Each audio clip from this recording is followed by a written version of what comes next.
Hey, in this video I'm going to share a couple of free lessons from my brand new course, GarageBand for iPad and iPhone, the Ultimate Beginner's Guide. In the first lesson, you'll find out how to use GarageBand's amplifier and pedals with an audio interface and guitar. And in the second, I take a deep dive into how to edit Midi notes in synth and string tracks. If you find these lessons helpful and want to check out the full course, you'll find a link to it down in the description or the pinned comment below. It's massive. Through 4 hours of video content, over 54 lessons, I show you how to use and record every single touch instrument, demonstrate how to create, edit, arrange and share your songs, and take you through step by step as I create a full song from start to finish. It's available at intro pricing until midnight on Sunday the 15th of October, so if any of that sounds like it's up your street, check out the link in the description or the pinned comment. Right then, enjoy the free lessons.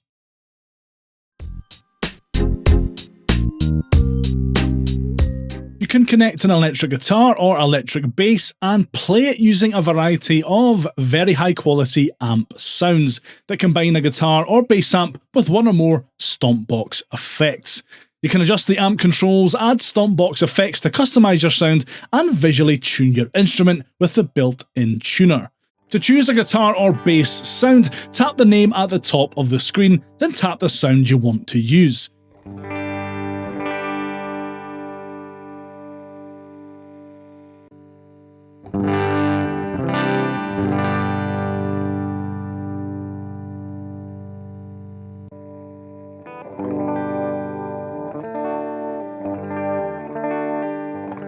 You can also swipe left or right to change to the previous or next sound.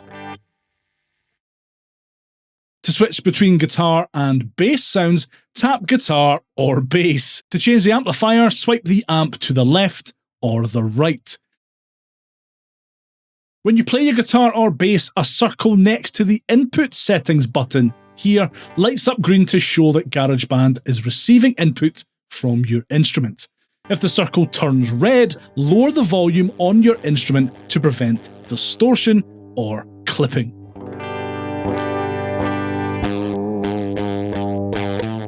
To do this, tap the Input Settings button, then drag the input level slider left or right to set the level. Bear in mind that the input level slider is only available if your input source, i.e. an audio interface, supports software level control. If it doesn't, you'll need to control your input level on the device itself. To set the level automatically, tap the automatic switch next to the input level slider. To adjust the amp controls, simply touch and turn the knobs to adjust the different parameters and controls.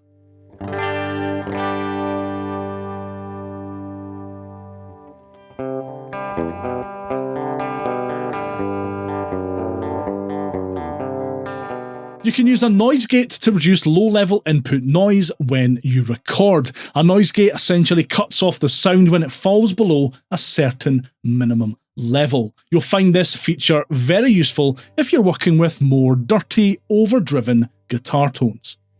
Tap the Input Settings button, then turn Noise Gate on.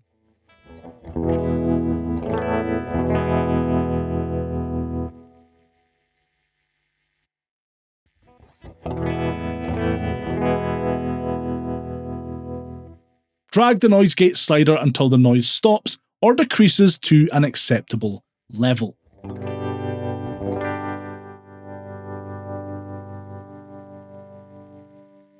When an electric instrument or audio interface is connected to your iOS device, a monitor switch appears below the noise gate controls. To adjust this, tap the Input Settings button, then tap the monitor switch to turn monitoring on.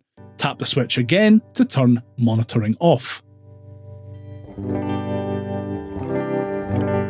You can add up to 4 stompbox effects and change the order of stompboxes by dragging them to the left or right.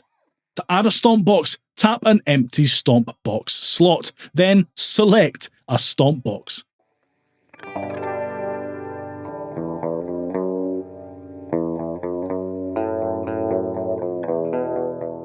To replace a stomp box, tap the stomp box you want to replace, then select a new one. To remove a stomp box, drag it down towards the bottom of the screen. To turn a stomp box on or off while it's present in your chain, tap the round on-off button on the stomp box itself. If the small round LED, it's usually red, on the stomp box is lit, then it's turned on. To adjust the stomp box controls, drag or tap the knobs and switches to adjust the controls.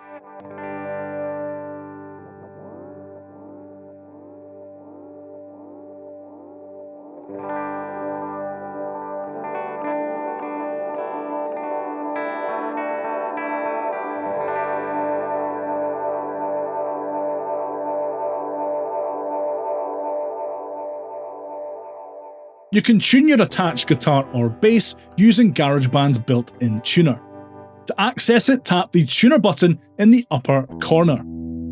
Play an open string you want to tune, watching the tuner. The red horizontal lines show whether the string is too low, flat, or too high, sharp. When the string is in tune, the note name in the centre turns blue.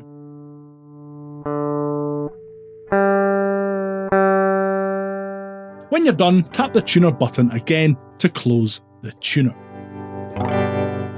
To save your own custom amp sounds, modify an existing amp sound by changing the amp controls, adding or removing stomp boxes, etc.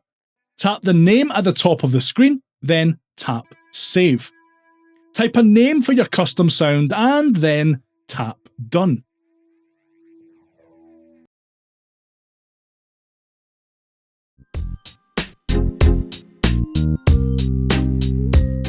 You can edit notes in green touch instrument regions, and the editor is kinda like a close-up version of the tracks view, showing the notes in the region as rectangular bars.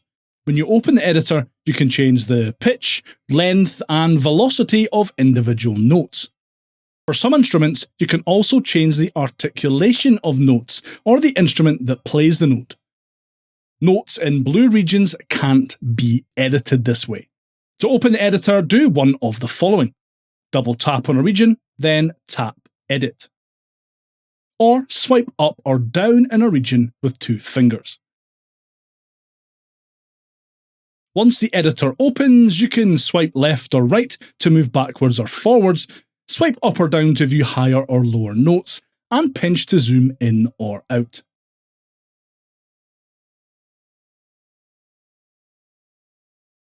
To select notes in the editor, do any of the following. Tap a single note to select it. Touch and hold a note, then tap other notes to select them. Touch and hold an empty part of the editor, then drag around multiple notes to select them. Touch and hold a note bar on the left edge of the editor to select all notes of a certain pitch. To add notes, touch and hold the Add Notes button on the left side of the control bar, then tap in the editor. You can also drag the Add Notes button right to lock it.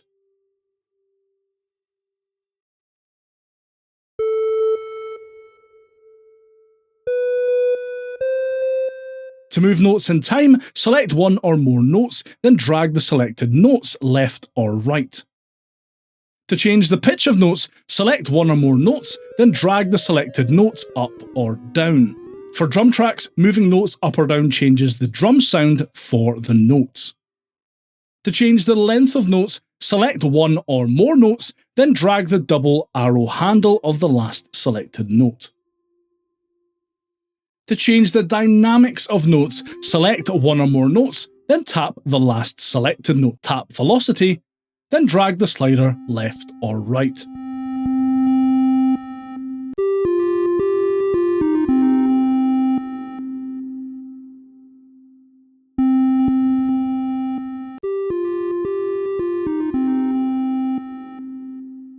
To change the articulation of notes, select one or more notes,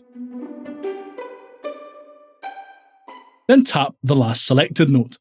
Tap More, then tap Articulation. Note that Articulation is available only for the strings touch instrument. Then tap the articulation you want the notes to use.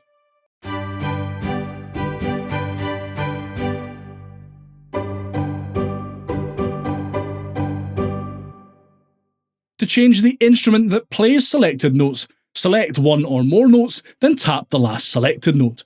Tap More, then tap Instrument. Bear in mind that Instrument is available only for the strings touch instruments again.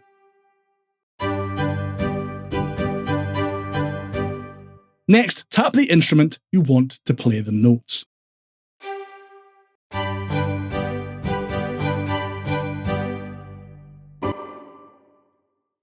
To copy notes, select your note, tap it again, then tap Copy. Move the playhead to the point where you want to paste the note, then tap an empty area of the tracks view and tap Paste.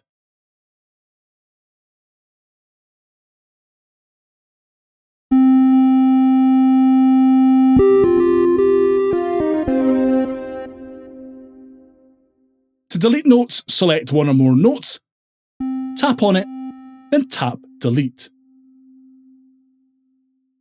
Note that when the Add Notes button is held down or is locked on, you can delete notes simply by tapping on them. To close the editor and return to Tracks View, tap Done in the top right corner of the control bar.